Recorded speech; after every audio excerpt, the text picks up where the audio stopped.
All right, welcome back. So in this video, we're going to talk about HTTP compression. So compression is an important way to increase the performance of a website. For some documents, size reduction of up to 70% lowers the bandwidth capacity needs. Over the years, algorithms have also got more efficient, and new ones are supported by clients and servers. In practice, web developers do not need to implement compression mechanisms. Both browsers and servers have it implemented already, but they have to be sure that the server is configured adequately. Compression happens at three different levels.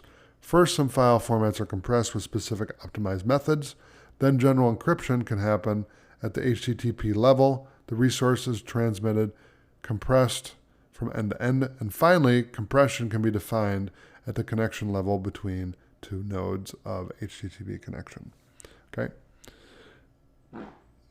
File format compression.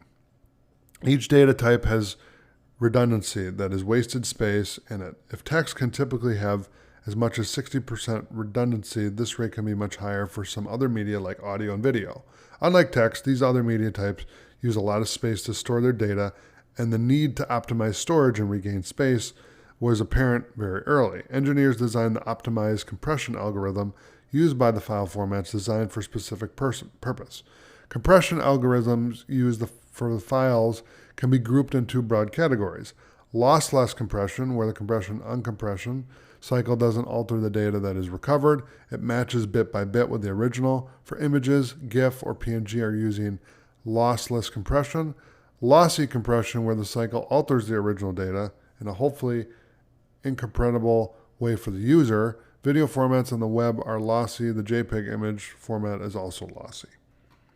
Okay.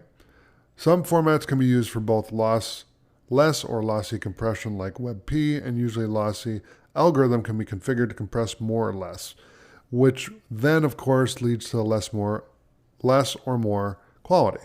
For better performance of a website, it is ideal to compress as much as possible while keeping an acceptable level of quality.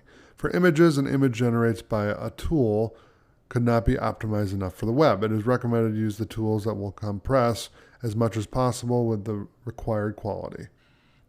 There are numerous tools that are specialized for this. Okay, so compression is extremely important.